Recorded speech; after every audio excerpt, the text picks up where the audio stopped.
आज हम हिंदी साहित्य की एक महान विभूति सच्चिदानंद हीरानंद वात्स्यायन अज्ञे की एक प्रसिद्ध कृति आंगन के पार द्वार में से असाध्य वीणा का अध्ययन करेंगे।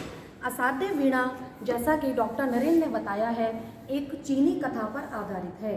उनके अनुसार जो एक चीनी कथा है जिसमें चीन के लुग्मिन काल की है, जिसमें एक पीवो नाम का राजकुमार होता है जो एक वीणा को साधने का प्रयास करता है।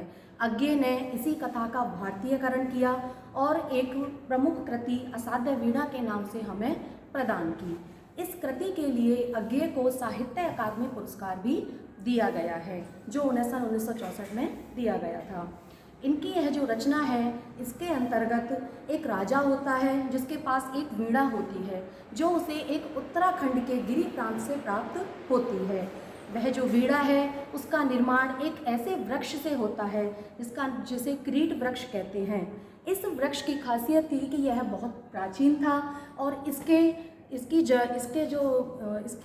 जो छाल थी वो उससे अनेक भालू उसके कोटर में अनेक भालू रहा करते थे। उसकी शाखाओं पर बादल सोआ करते थे। इसका एक अपना प्राचीन इतिहास है। तो इससे निर्मित एक वीणा जिसे कि प्रियंवद बनाता है। प्रियंवद का ये प्रण था कि वह इस वीणा का निर्माण करेगा। वह अपने पूरे जीवन काल में इस वीणा का निर्माण करता है। उसका यह प्रण था कि जब तक इस वीणा का निर्माण नहीं होगा वह मृत्यु को प्राप्त नहीं हो सकता। लेकिन उसके साथ उसकी उसके साथ विचित्र घटना घटती है कि जैसे ही इस वीणा का निर्माण होता है उसकी मृत्यु हो जाती है। अब इस वजह से उस वीणा को साधने में कोई भी समर्थ नहीं हो पाता है।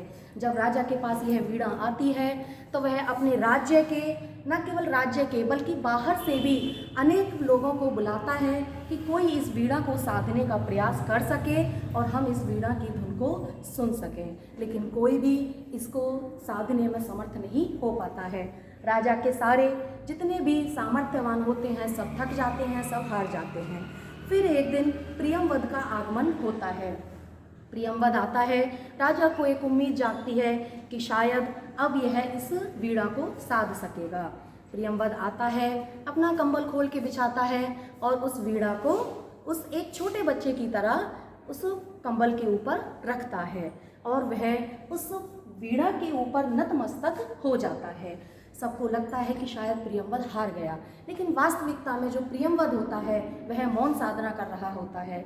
वह उस किरीट वृक्ष से बनी हुई वीणा से आराधना करता है, उसकी स्तुति करता है और अपने आप को पूर्णतः समर्पित करता है। उससे कहता है कि मैं नहीं हूँ कुछ भी, आज तुम मेरे माध्यम से स्वयं का गुणगान करो, अपनी प्रशंसा करो। मैं कुछ नहीं हूँ, आज जो हो, तुम मेरे माध्यम से स्वयं का गुणगान करो। और ऐसा करके वह उसमें खो जाता है। तब उसको ऐसा एहसास होता है कि जैसे किरीट वृक्ष आकर के स्वयं अपनी कथा बता रहा हो कि किस तरह उसकी शाखाओं पर बादल सोया करते थे। उसका जो सारा जीवन था वह अपने प्रियंवद के माध्यम से सारी जनता के सम्मुख प्रस्तुत करता है। एकाएक जो प्रियंवद होता है उसके हाथों से वह वीणा झनझना उठती है। सारी जो सभा होती है वह एकदम आश्चर्यचकित हो जाती है कि ऐसा कैसे संभव हो गया। लेकिन जब वह वीणा बजती है तो वहाँ पर उपस्थित जितने भी जन होते हैं, जितनी भी जनता होती है, सबके जैसी भावना होती है उन्होंने उसे उसके अनुसार ही सुना होता है। जैसे राजा था तो राजा को वह किसी युद्ध में प्राप्त हुई विजय की धुन सुनाई दी। रानी को मधुर जैसे कोई सोने की खनक हो उसकी आवाज़ सुनाई दी। इसी प्रकार भी एक माता है तो उसको बालक की ध्वनि सुनाई दी। जितने भी लोग वहाँ उपस्थित थे, चाहे वो कोई भी हो, उसने उसे अपने अनुसार ही सुना। जैसे जैसे माहौल वीणा के अनुसार अच्छा होता गया, धीरे धीरे सब अपने आप को भूल करके अपनी भावनाओं में बह गए। एकाएक प्रियंवद ने वह वीणा बजाना बंद किया और वह उसे रख करके एक छोटे बच्चे की भांति सुला करके खड़ा हो जाता है और राजा से विदा प्राप्त करता है। इस प्रकार वह जो वीणा जो अब तक एक असाध्य वीणा थी उसे प्रेमवत साधने में समर्थ हो पाता है। यह अज्ञे की एक प्रसिद्ध कृति है असाध्य वीणा। असाध्य वीणा नाम इसको इसीलिए दिया गया था क्योंकि इसे कोई भी साधने में समर्थ नहीं हो पाता है। इसे वही व्यक्ति साध सकता है जो स्वयं को पूरी तरह समर्पित कर देता है। आत्मसमर्पण ही इसकी प्रमुख भावना है। यह प्रमुखतः एक बौद्ध धर्म पर आधारित कथा है जिसमें स्वयं के समर्पण की भावना को प्रकट किया गया है।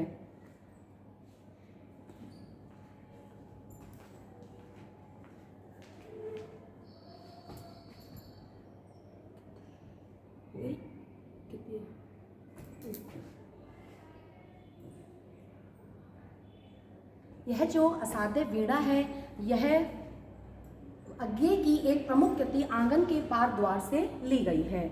आंगन के पार द्वार के 3 प्रमुख भाग हैं जिनमें पहला भाग अंतः सलिला है, एक चक्रांत शिला है और जो तीसरा है वह है असाध्य वीणा।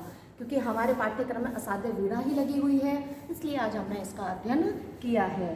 थोड़ी सी अगर हम अज्ञे के ऊपर चर्चा करें तो अज्ञे का जन्म 7 मार्च 1911 में देवरिया जिले के कासिया गांव में हुआ था। अज्ञे एक अपने आप में महान विभूति रहे हैं, वो प्रयोगवादी रहे हैं। उन्होंने तार सप्तक का प्रकाशन किया था। उनके द्वारा जो तार सप्तक बनाया गया था वह हिंदी साहित्य में प्रदान की गई एक बहुत ही अनमोल कृति है। अज्ञे ने बहुत सारे अज्ञे साहित्य में उतरने से पहले एक क्रांतिकारी जीवन जिया करते थे जिसके कारण उन्हें कई बार जेल भी जाना पड़ा था।